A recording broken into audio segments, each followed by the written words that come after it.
I want to thank everybody for being here. It's a great day to get the word out about what's going on at Troy basketball. We have a lot of exciting things both on the men and women's side.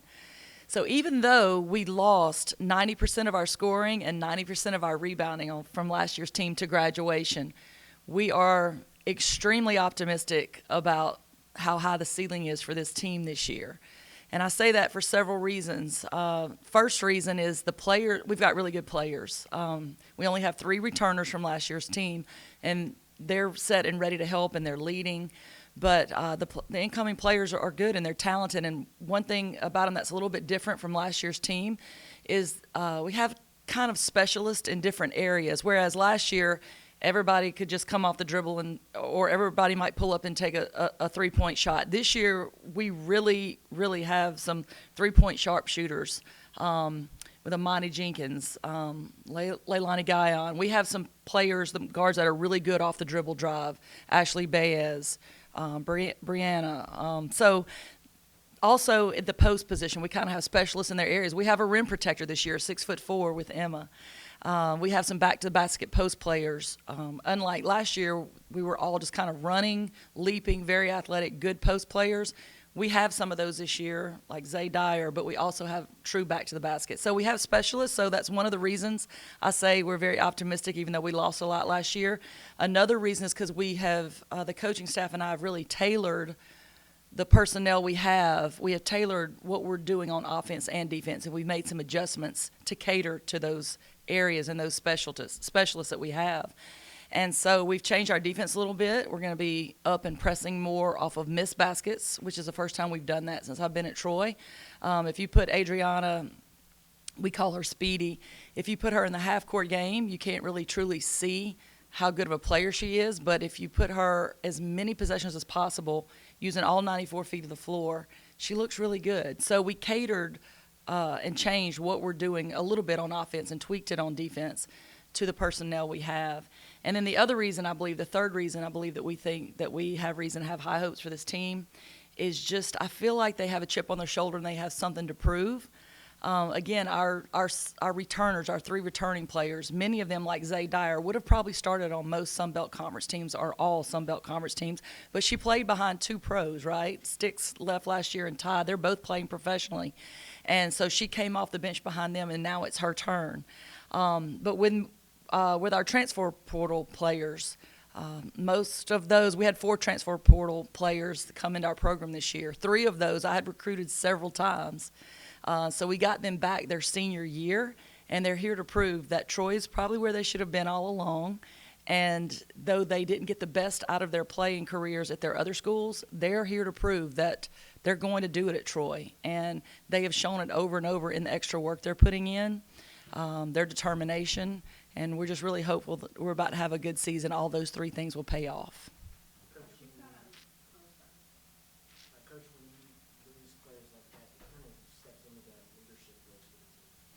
Well, this year, our 3 returners immediately stepped in and realized that, hey, we have a whole new team here, but we don't want to lose what's true to Troy basketball, and they have stepped up and led. One of the first things they did, and you can go in our locker room and see this, one of the first things they did was each of those returners adopted a word that they wanted to lead this year. Shalana Wagner adopted the word dog, D-A-W-G, just the grittiness of a Troy player. We had another player adopt the word family, and she's probably had them all over to her apartment and cooked and did all the off-the-court things. And discipline was another word that they chose. So they took the core values of what we already had going at Troy, and they make sure that they're leading it, and the coaches check in with them on about a weekly or monthly, and then again on a monthly basis on how they think the word's doing and permeating throughout our culture. So they've really stepped up and helped with that.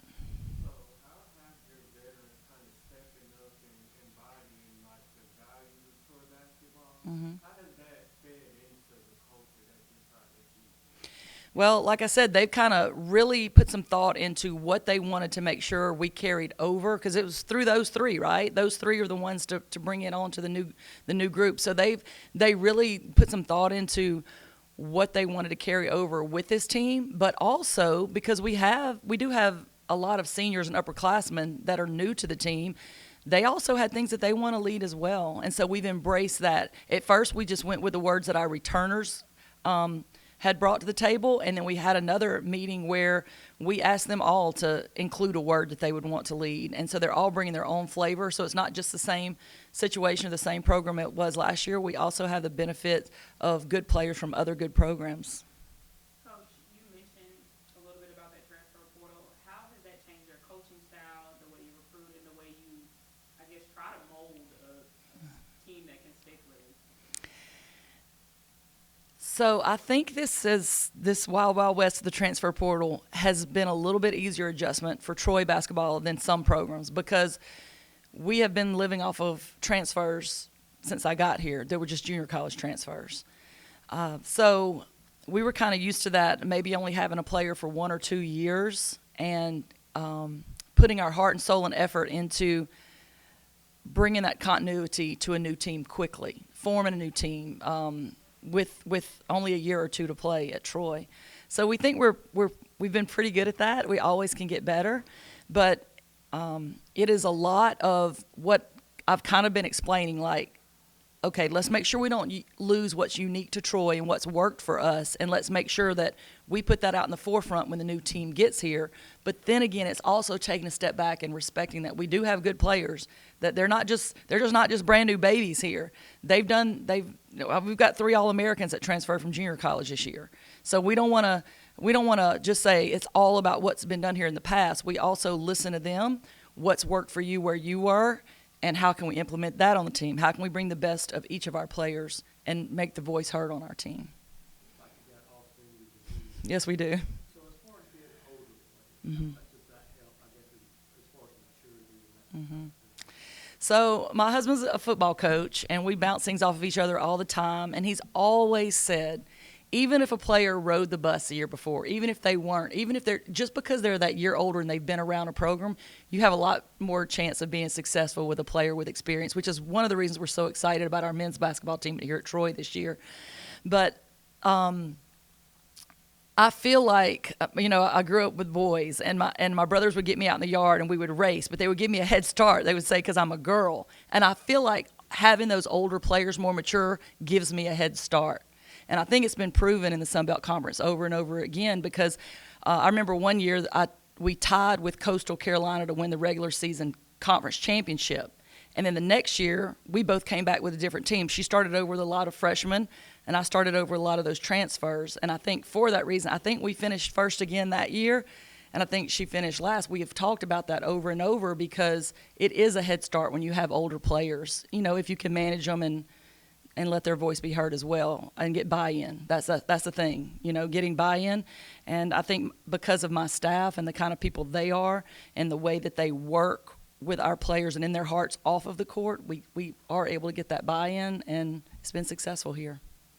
You talked about some of these transfers bringing things that have worked for them in other programs to Troy. What are maybe some of those other things that they're bringing? Several of our guards, like Ashley Baez, she had played at Chipola Community College. I recruited her there. Then she went to Florida Gulf Coast, and then just realized that this was actually the place for her. She's kind of like a dribble drive specialist. She can beat almost anybody off the dribble.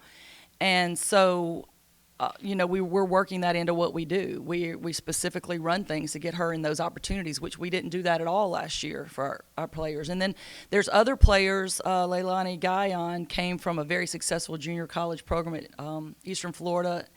I think they won the school's first championship under her leadership. She just really has a vision for what leadership on the court should be, like as far as at practice, what we should look like, the disciplines we should have, and we just let her go with it. We try to tweak things with her leadership, like her voice and her tone, but all of these players bring something unique to the story. I'm thinking of Brianna Jackson. Brianna Jackson played at Oklahoma State last year. She started out at University of Miami. She was very successful as a freshman at Miami, and so she has a lot of good experience under her. But what she brings to the table is she reminds herself and us every day that this is her last chance to get it right. Like, she is a phenomenal player, and she's been good where she's been before, but she feels like she can take the things she learned there and be off the charts great here. And so that's something for all of us. And we're all learning every day. It's like, count your days, number your days. We don't have that long. She just felt like she was a freshman last year. Now she's a senior. This is her last year. Let's get the most of it every day.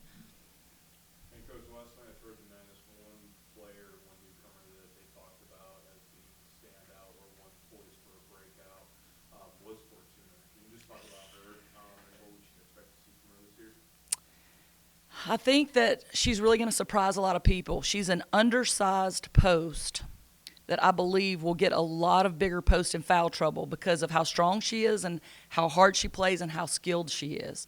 She goes just as hard every day at practice as if we were playing for a Sun Belt championship in the championship game, and you accumulate that day after day after day, you're going to get good results. She was All-American junior college.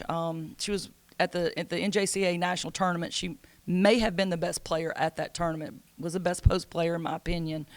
And we're very fortunate to have her. We had signed her early last year out of Cochise Community College, and I think she is poised for a breakout season. And Coach, another question, you have 12 players coming back. Obviously the depth isn't there in numbers, but you have 12 players that could easily take a start in the lineup anywhere in the Sunbelt Conference. Just what's it like as a coach to be able to have that? How do you like wrestle with the thoughts of, who do I start and when game day comes? Well, thank you. That's a good compliment there. Yes, we feel like we have a lot of good players. We're blessed. I'm thankful for the job that my staff does. I'm thankful for the blessing of having these good players. It's an ongoing, when I lay my head on my pillow at night, like each day evaluating them at practice and say, okay, who would be the starting five? Again, my husband being a coach, he asks me almost every day at dinner, who's starting today? After this practice, who's starting? Who are the five? And, I try to say, but this one might, or this one, like, no, I need five. We need 5 starters today. And really it is different almost every day. And that's how you get better, right? Because the players know that every day at practice they're on a tryout to try to be the best that day. So it's making us better for sure. So having your husband who's a coach like bounce ideas off of, has that kind of helped you coach these teams and also teams in the past? There's no doubt about it. We definitely have, for 30 years, bounced ideas off of each other. And one of the best, he's helped me in many, many ways, but one of the best ways he helps is we kind of have a motto that we coach by, is a leader is a dealer of hope. Napoleon said that. And so if I'm on the road, if he couldn't be at the game, and if things didn't go our way, if it's here in the arena, he'll be at my locker room to remind me. But if I'm on the road, I know in my phone, when I get back to my phone, the first thing it says is deal hope. And I think that's been a big part of the success in this program is we never get too low. Remember, we started the season last year 0-6, but we were not looking at it through that lens. I tried to look at it through the lens of I'm a dealer of hope. No matter even though we started the season 0-6, we did end up in the Final Four of the Fab Four of the WNIT. And so I think you asked a question of bouncing those ideas. I think that's one of the ways he's helped me, is to keep perspective that we don't just look at the win-loss. We look at our role, both of us, as dealers of hope. And Coach, we talked a lot about transfers, brand new team, but you guys have had the unique opportunity to take a foreign tour this past summer. Just talk about what that's like as a coach, knowing, hey, we do have a new team, but we had like a week overseas altogether to kind of basically become just united. Yeah. I just cannot even state enough how grateful we are for that foreign tour that Troy University, the administration, allowed us to go on. And it couldn't have come at a better time because we only have 3 returners this year. We needed to bond quickly. I think it's going to pay off in the win-loss column this year. I really do, because a lot of the things that we might have needed to wait to go through when we get to Buffalo in the MAC Challenge, or we get to Alaska when we're there at the beginning of the season, I think we've gone through some of those things already. We played a couple of teams in another country, but not just the on-the-court experience, but all the wonderful experiences we had just taking in the culture of Costa Rica. It changes you and it bonds you together. We'll be forever grateful for that. And you mentioned a couple teams in Alaska, Montana, Buffalo, Cherokee tournament. Just talk about what it's going to be like going through the month of November with all that travel and kind of keeping a healthy mentality through that. I think it's going to be cold. We were just in there talking about gloves and scarves because, again, we're going to play in a tournament in Alaska. We're going to Buffalo to start the year. We're going to be out in Montana. I've never been in that much cold weather in my life, and I don't think most of my players, maybe Kyla Morris from the Bronx, New York, has been in some cold weather. But, yeah, it's going to be challenging. We're going to be missing our Trojan fans in the arena and hoping that when we get back in December and play at home that they'll show up and be there. But we just hope to be really battle-tested and road-ready and road-tested when we come back from all that, I mean, again, in the midst of all those cold trips, we also play Alabama on their court. We also play LSU, who is a top 10 team in the nation right now in the preseason polls. So, you know, we have a lot of tough teams, whether it's cold outside or whether you're playing straight cold ballers out there, you know, we're at LSU or wherever, you know, we're going to be ready to come back and hopefully put a consistent product on the floor that can get us through the Sun Belt Conference and the tough 13 other tough teams we need to play in that conference. And Coach, we saw last year just what elite the atmosphere can be at Trojan Arena at WNIT Fab 4 game. Knowing that and knowing that you guys' first home games going to be in December against Oakwood, just what message would you like to give to the fans to come on out and support and create that type of environment once again? Yes, so our last game in Trojan Arena last year was in the semifinal game of the WNIT. We made history by making it that far, and our administration set us up to have that game in the Trojan Arena, and we had over 4,000 fans, not just sitting their butts in the seats, but standing and cheering, and it was an electrifying atmosphere. During a timeout, I looked around, and there were people just dancing off, trying to get on the big boards, and there were people having so much fun and high-fiving, and in important moments, they were on their feet yelling for us so loudly, and it was just electrifying, and we just feel like if we could just start the season like that instead of having to wait till all the way through to the end.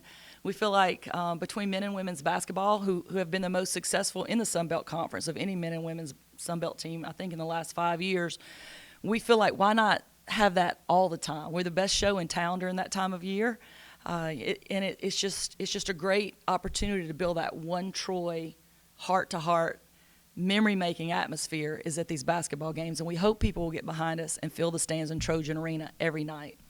So, given that you guys are only bringing back 3 players, a lot of people don't know what to expect from Trojan women's basketball this year. So how have you kind of taken that and kind of fed that to your players to get them ready? So we were voted by my peers as to finish second in the Sun Belt Conference, and I thought that was a generous vote because we're the team with the least amount of returners. And, you know, so when we were voting for the all-conference teams, we knew that there were 5 players from JMU back that were great players that all deserve to get recognition. We knew that there were a lot of players on these other teams, but when the coaches looked down at our rosters, we only had 3 returners and 1 who had any starting minutes. So, could you repeat that one more time? So basically, how have you taken the fact that a lot of people don't know Right. about women's Trojan Right. basketball and what to expect? That's How right. have you kind of fed that to you? So I'm sorry for forgetting that, but yes, that's kind of what I want to say. It's like they don't know what to think, and we can use that with our players to say you're writing your own story. You are literally writing your own story. And for several of mine who have transferred, and they're seniors, you want this to be what you're remembered as. That's such a great motivation point, right? It's a motivational point. It's here you are at the pinnacle of with your first love, which was basketball. It's your big time now to come out. You have every resource here and every opportunity to end your story in the best way possible, and that's what we're fighting for.